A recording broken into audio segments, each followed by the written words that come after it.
बच्चों, स्वागत है आपका हमारे इस YouTube चैनल यूपी फिजिक्स 11 में। आज हम जो है चैप्टर 3 का बी पार्ट डिस्कस करेंगे, जिसमें कि हम कुछ प्रक्षेप पर आधारित न्यूमेरिकल डिस्कस करेंगे, जैसे कि परीक्षा में पूछे जाते हैं, और साथ में 3 क्वेश्चन जो कि मोस्ट इंपॉर्टेंट हैं और जिसमें कि एक जो है विशेष इंपॉर्टेंट है, उसको भी बताएंगे।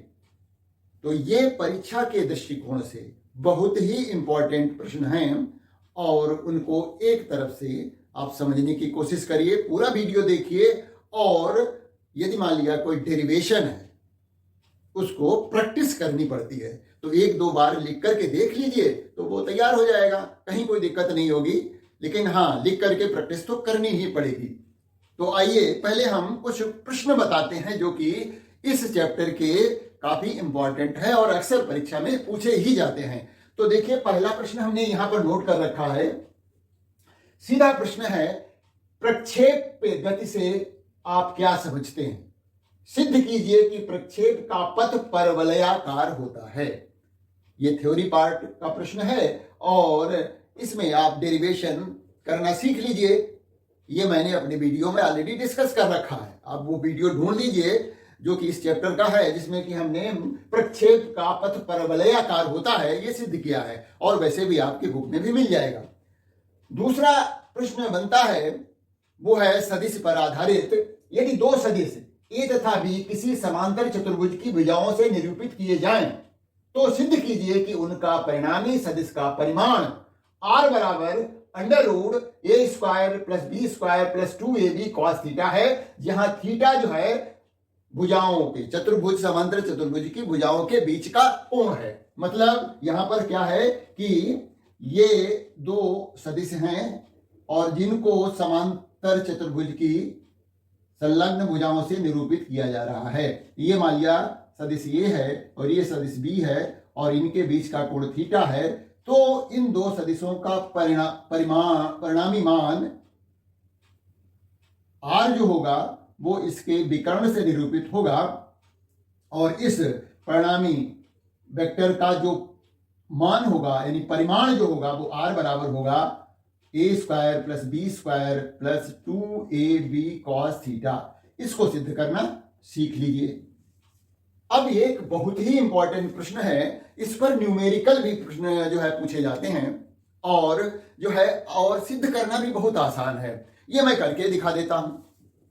ये लिखा हुआ तीसरा प्रश्न है, एक प्रक्षेप पे पृथ्वी के गुरुत्वीय क्षेत्र में क्षैतिज से थीटा कोण पर u वेग से फेंका जाता है। प्रक्षेप द्वारा तय की गई अधिकतम ऊंचाई, उड्डयन काल तथा क्षैतिज परास ज्ञात कीजिए। देखिए 2 मिनट जो है में आप प्रैक्टिस करने के बाद जो है इस प्रश्न को 2 मिनट में हल कर लेंगे।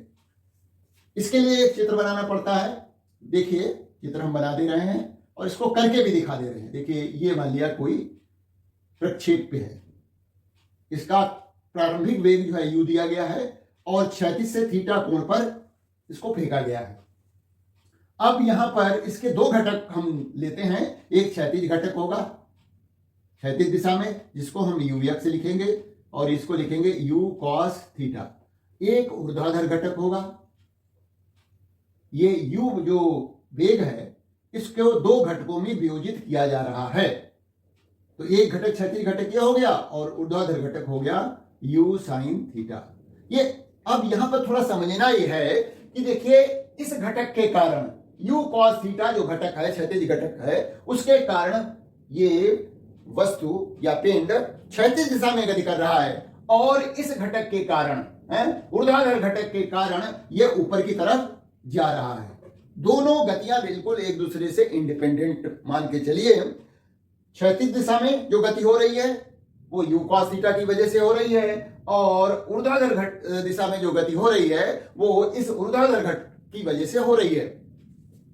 हमें पहले निकालना अधिकतम ऊंचाई। ये जो है अधिकतम ऊंचाई हमें पता करनी है, h पता करनी है। तो देखिए यहां से o से a तक जितना समय लगेगा उतना ही समय a से b तक जाने में लगता है। o से a तक चला गया समय, लिया गया समय बराबर होता है a से b तक लिया गया समय। और यहां पर आकर के देखिए वो वस्तु ऊपर की तरफ जा रही है तो इस वेग के कारण जा रही है, तो मान लेते हैं ओ से ए तक जाने में लगा समय, माना ओ से ए तक जाने में लगा समय टी है, तो टी ही इधर भी लगेगा। और उड्डयन काल क्या होता है कि फेंके जाने के बाद कोई पिंड जो है हवा में कितनी समय तक रहता है, ये उड्डयन काल होता है। और ये तो आपको अधिकतम ऊंचाई, तो सीधी सी बात है कि वो पथ पर अधिकतम कितनी ऊंचाई तक गया, और ओ से बी तक की दूरी को क्षैतिज परास कहते हैं। यही तीन चीजें हमें निकालनी है। तो ओ से ए तक लगा समय टी है, तो ए से बी तक लगा भी समय टी होगा, है ना। अब देखिए बिंदु ओ पर ए पर क्या होगा कि उसका जो ऊर्ध्वाधर घटक की जो वेग है वो शून्य हो जाएगा, ठीक है ना। बिंदु ए पर पिंड के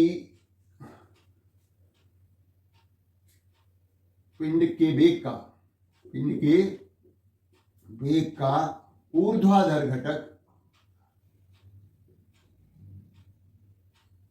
शून्य हो जाएगा।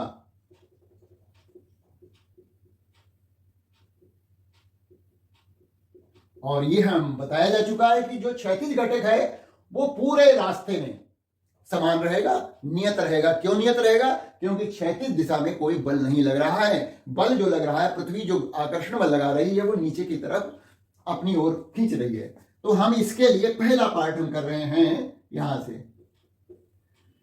और जो इक्वेशन की जो है गति विषय जो है उसमें चैप्टर में हमने पढ़ा था कि जो गति के समीकरण पढ़े थे उसमें हम तीसरी समीकरण का प्रयोग करेंगे। तो v स्क्वायर बराबर होता है u स्क्वायर प्लस 2gh। अब यहां पर देखिए ये जो गति हो रही है ऊपर की तरफ, ये ऊर्ध्वाधर वेग की वजह से ऊपर की तरफ वस्तु जा रही है। तो यहां पर हम यहां पर y लिख दें, ये y लिख दें, और ये तो h है ही। अब मतलब अंतिम वेग ए बिंदु पर शून्य हो जाएगा, वो भी ऊर्ध्वाधर घटक। सब केवल ऊर्ध्वाधर घटक शून्य होगा, क्षैतिज घटक इतना ही रहेगा। अच्छा, u बाई का मान ये है, इसका होल स्क्वायर कर दीजिए, प्लस 2gh। और ये चिन्ह यहां पर ऊपर की तरफ जा रहा है तो ये ऋणात्मक ले लेंगे हम, ठीक है। अब क्या हो जाएगा, u square sine square theta बराबर हो गया 2gh के, तो h बराबर हो गया u square sine square theta बटे 2g। लीजिए ये पहला पार्ट इसका हो गया, एकदम से आसान है। अब दूसरा है उड्डयन काल। उड्डयन काल पहले हम ओ से ए तक जाने में लिया गया समय t है, तो उसके आधार पर हम समीकरण दूसरी प्रयोग करेंगे, गति विषयक समीकरण दूसरी जो है।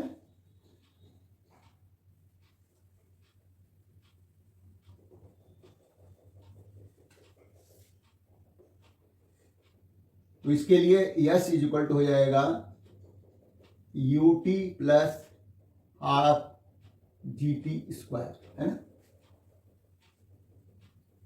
और इससे आसान है कि हम पहली समीकरण प्रयोग करें तो ज्यादा और आसान हो जाएगा। देखिए पहली समीकरण कर रहे हैं, v बराबर u माइनस gt। इससे बहुत आसान पड़ता है। देखिए यहां पर हम y लिख देते हैं, यहां भी y लिख देते हैं। हम क्या निकाल रहे हैं कि कितनी देर में वो ए बिंदु पर पहुंचेगा उसे, है ना। और ये है t समय हमने मान लिया है। और यहां पर ए पर पहुंचकर उसकी जो अंतिम वेग होगा, ऊर्ध्वाधर वेग, वो शून्य हो जाएगा, बराबर शून्य बराबर ये हो जाएगा, ये है u sine theta minus G T. तो ओ से ए तक जाने में लगा समय निकल जाएगा, इससे t बराबर हो जाएगा u साइन थीटा बटे जी। ओ से ए तक जाने में जितना समय लगेगा उतना ही ए से बी तक जाने में समय लगेगा। तो इसका दुगना कर दीजिए तो उड्डयन काल पता लग जाएगा। मतलब ओ से बी तक जाने में कितना समय लगेगा तुरंत पता लग गया, है ना।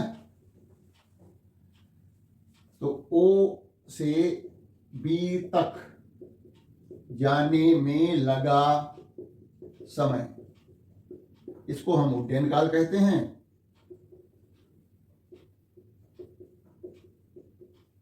टी बराबर होता है 2t के, तो 2u साइन थीटा बटे जी।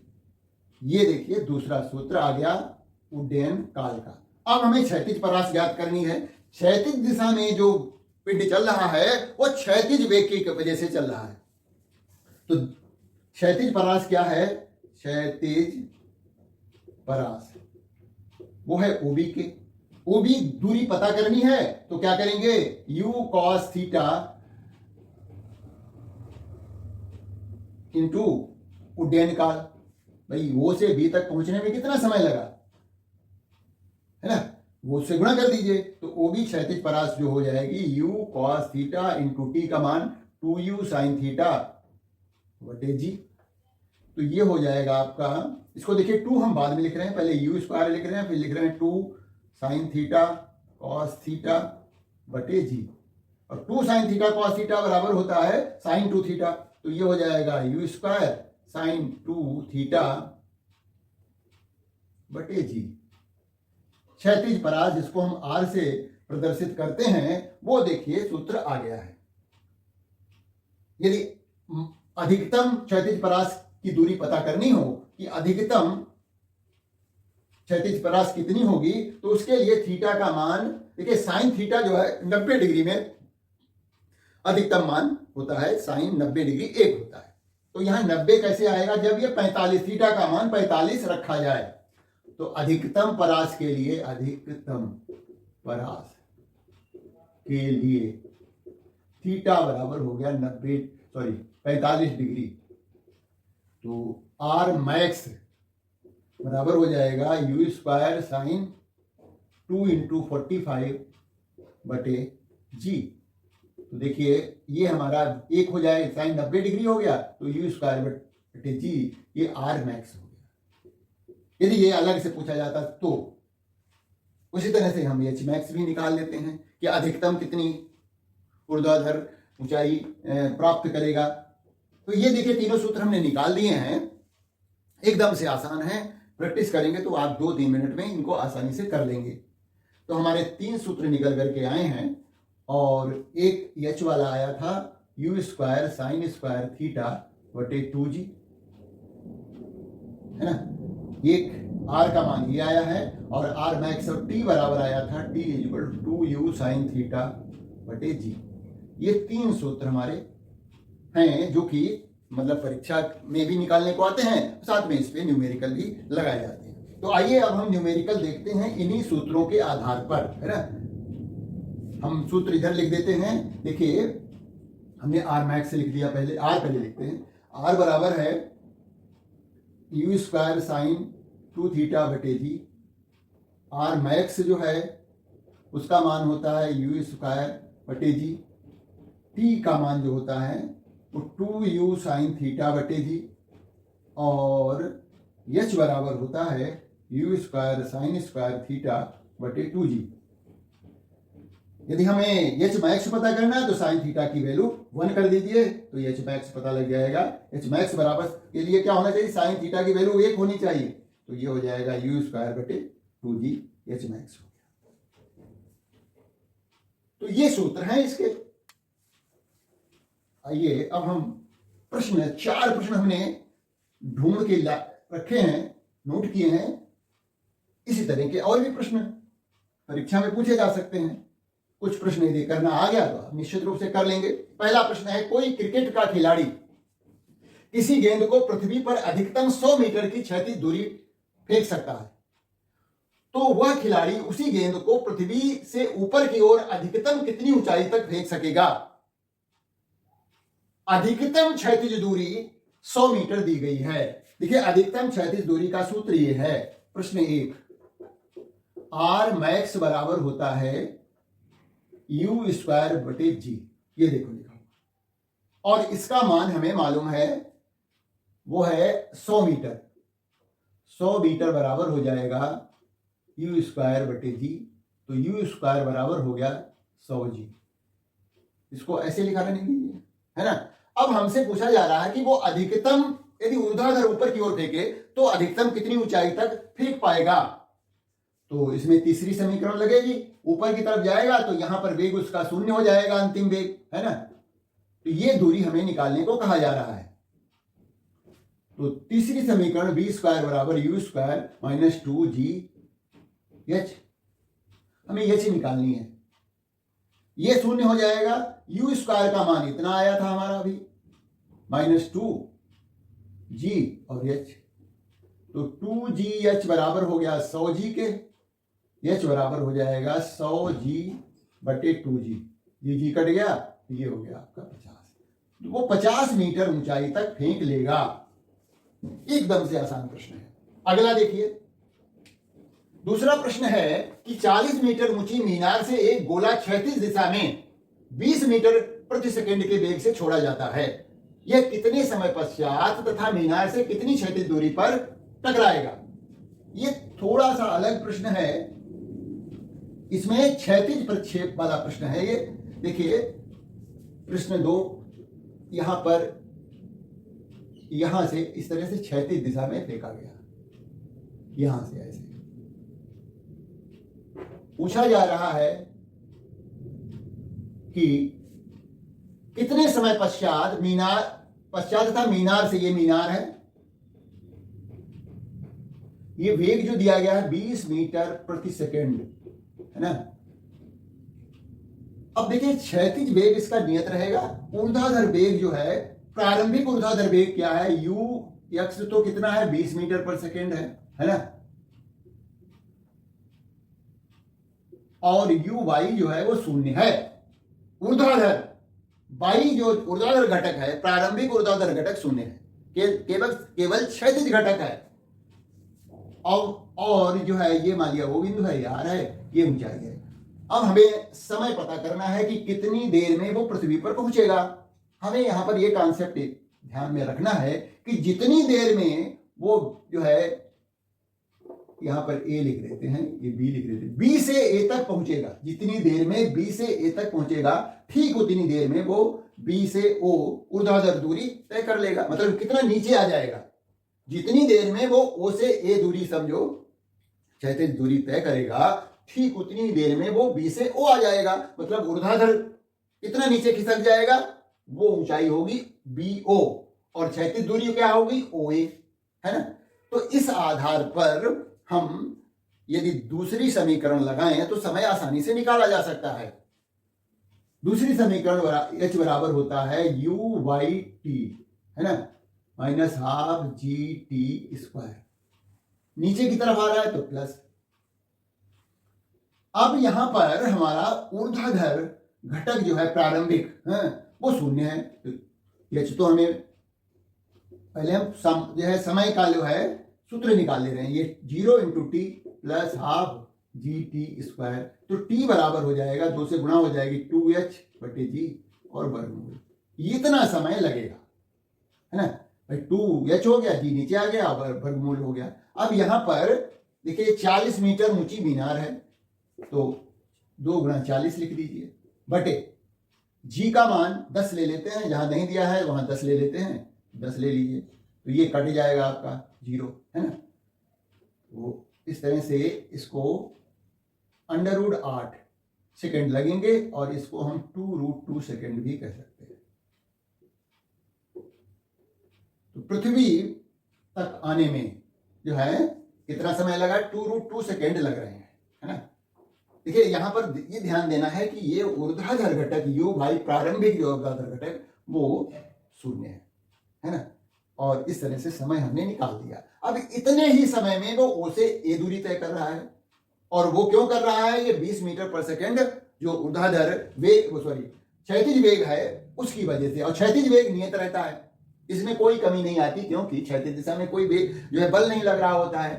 तो मीनार से क्षैतिज दूरी निकालनी है, मीनार से क्षैतिज दूरी ओ ए बराबर हो जाएगी ux गुणा समय कितना लग रहा है 2√2, तो ux का मान है 20 गुणा 2√2 40√2 मीटर की दूरी पर ये टकराएगा क्षैतिज दूरी पृथ्वी से। तो आसानी से हमने यहाँ पर इस प्रश्न को हल कर लिया। पहले हमने समय पता किया कि कितनी देर में वो नीचे आ जाएगा, जितनी देर में नीचे आएगा उतनी देर में वो ओ से एक दूरी तय करेगा। अब देखिए तीसरा प्रश्न देखिए हमारा,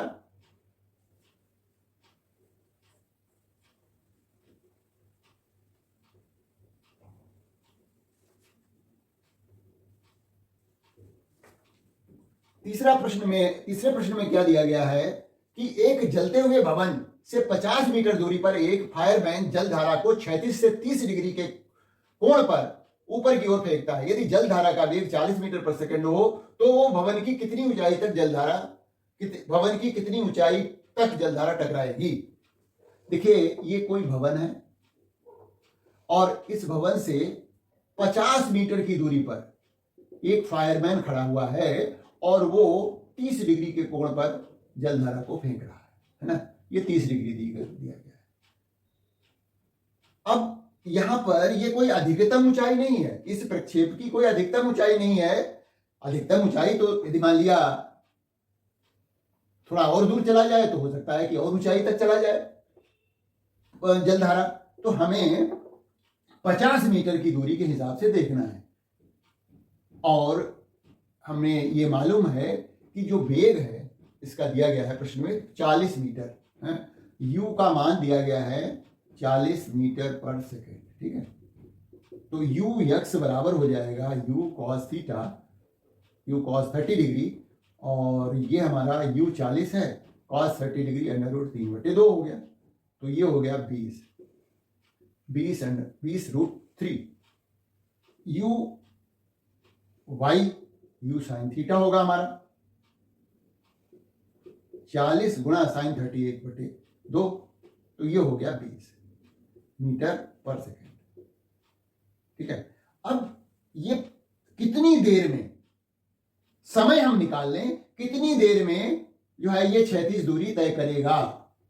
क्षैतिज दूरी किस वजह से तय होती है? क्षैतिज घटक की वजह से। और समय मान लिया t लग रहा है, माना O से B क्षैतिज दूरी तय करने में लगा समय ठीक है। हाँ माना ये लिख दिया है मैंने समझाने के लिए, अदरवाइज कोई जरूरी नहीं, डायरेक्ट लगा दो। होगा क्या कि यू एक्स गुणा टी बराबर है 50 मीटर। यू एक्स का मान कितना है ये लिखा हुआ है 20√3 इंटू टी पता करना है बराबर 50। तो इस तरह से टी बराबर है 50/20√3।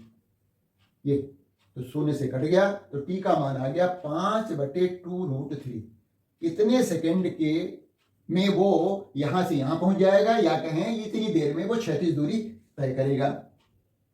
अब कितनी ऊंचाई तय हो जाएगी इतनी देर में, इतने समय में कितना ऊंचा चला जाएगा ये पता करना है ना। तो जो है सेकेंड इक्वेशन आप मोशन लगाइए। दूसरी एच बराबर होता है u/t -12 gt का वर्ग। एच तो हमें निकालना ही है। u/t का मान हमने निकाल रखा है 20 है और t का मान ये है 5/2√3 माइनस 1/2, g का मान 10 ले लेते हैं, t का वर्ग इसका वर्ग कर दीजिए 5/√3 2√3 का वर्ग, ये हुआ। क्योंकि ऊपर जा रहा है इसलिए माइनस चिन्ह हमने ले लिया पहले ही, है ना। अब इसको थोड़ा हल करेंगे हम, तो ये तो हो गया 10, यानी 50/√3 माइनस 2 पंजे 10 और 25, 5 का वर्ग है लिख देते 5 गुणा 25/2 दूनी 4 3 12, ये आया। तो ये हो गया 50/√3 गुणा √3, इसको ऐसे कर लीजिए हल करने पर 125/12, ये तो हो गया 10.4 भाग देने पर। इसको देखिए ये क्या हो जाएगा 50 गुणा 1.73/3, ये होता है मान। वैसे एक √3 का हमने गुणा कर लिया है तो इसको काट दीजिए लगभग में 10.577 है। तो इसकी गुणा करिए 0 और 5 7 35 और 5 7 3 38 और 5 5 25 और 3 28 10.4। तो ये आपको जब इसमें से घटा देंगे तो ये बचेगा 18.45 मीटर। इतनी ऊंचाई तक जलधारा पहुंच जाएगी। 30 डिग्री से छोड़ी गई जलधारा भवन की जो है ये ऊंचाई जो होगी 18.45 मीटर तक ऊपर कवर कर लेगी। ठीक है, अगला लास्ट प्रश्न है, ये बहुत ही आसान है, ये थोड़ा सा अलग ढंग का क्वेश्चन था।